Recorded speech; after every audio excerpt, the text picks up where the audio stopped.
একটা সুস্থ স্বাভাবিক উপায় বার করার সমাধান সূত্র কোথায়? এর জন্য দায়ী সেকু এবং মাকুরা। সেকুলার মিন্স যারা তোষণবাজ তৃণমূল কংগ্রেস, তারা রাজ্য চালাচ্ছে।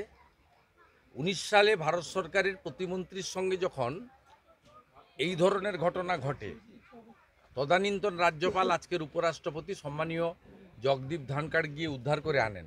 সেদিন যদি মমতা বন্দ্যোপাধ্যায়, তাকে সংবিধান প্রদত্ত যে ক্ষমতা দেওয়া হয়েছে, সেদিন যদি তিনি কড়া হাতে দমন করতেন বিজেপি না ভেবে, তাহলে আজকে এই দৃশ্য উনার মন্ত্রীকে দেখতে হতো না।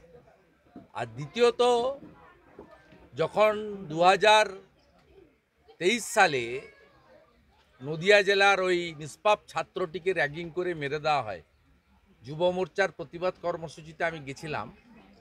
আমাকে আক্রমণ যারা করেছিল, আমরা নাকি হিন্দু মৌলবাদ সাম্প্রদায়িক দল করি, মোদিজির নাম ধরে আমার উপর আক্রমণ করা হয়েছিল সরাসরি গাড়িতে, এবং বুক ফুলিয়ে বলা হয়েছিল আমরা মাওবাদী। তাদেরকে পুলিশ গ্রেপ্তার করেছিল স্পট থেকে। সেই 3 জনকে মমতা বন্দ্যোপাধ্যায়ের ফোনে রাত্রিবেলা ছেড়ে দেওয়া হয়। এদের কাজ হচ্ছে নো ভোট টু মোদিজি, নো ভোট টু বিজেপি করে।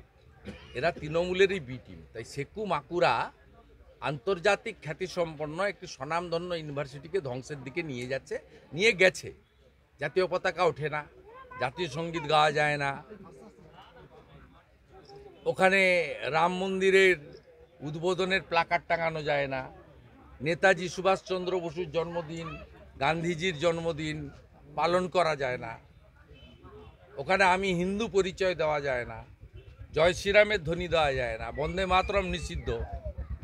এই জায়গাটা তো তৈরি করেছে মমতা বন্দ্যোপাধ্যায় এই ফ্রাঙ্কেস্টাইন ফোর্সকে দিয়ে, তাই হাতের বাইরে গেছে। এবং এই যে বাত্য বসু, যার নাম ভৃত্য বসু, তিনি যে কায়দায় প্রাণ হাতে নিয়ে পালাতে গিয়ে, এই ছাত্র কি অছাত্র জানি না, তথাকথিত এদের উপরে যে ধরনের আক্রমণ করার চেষ্টা করেছেন, তাতে তো প্রমাণ হয়েছে যে এই সরকার পুলিশ নির্ভর সরকার।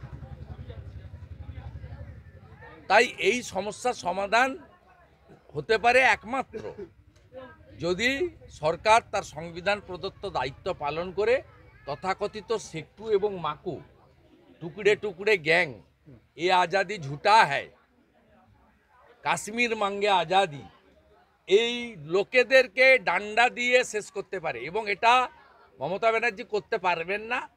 কাশ্মীর মাঙ্গে আজাদি যারা করে তারা আবার নো ভোট টু বিজেপি বলে, তাতে লাভ মমতা ব্যানার্জির হয়। তাই তিনি করতে পারবেন না। বাংলার মানুষকে বলবো, 10 মাস পরে এই সন্দেশখালির পবিত্র ভূমিতে দাঁড়িয়ে বলবো, অত্যাচারিত বিকাশ সিংয়ের বাড়িতে দাঁড়িয়ে বলবো, আজকে আমার ছোট ভাই যিনি এমপি, তার বিবাহের দিন, আমি আমার পরিবার ধর্ম পালন না করে আমার সতীর্থর বাড়িতে এসেছি তার মেয়ের বিয়ে।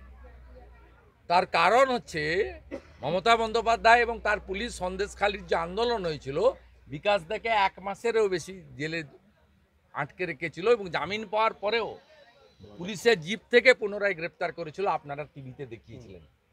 একমাত্র সমাধানের রাস্তা হচ্ছে নরেন্দ্র মোদীজির আশীর্বাদ ধন্য একটি সরকার বাংলার মানুষ তৈরি করুন, যে সরকার যোগী আদিত্যনাথজির মতো সুশাসন এবং সুরক্ষা দেবে, গুজরাটের মতো শিল্পায়ন এবং কর্মসংস্থান দেবে, আসামের মতো রোহিঙ্গা মুসলমান অনুপ্রবেশকারীদের চুলের মুঠি ধরে আসামের বাইরে বের করবে, যাদবপুর বাংলার বাইরে বের করবে।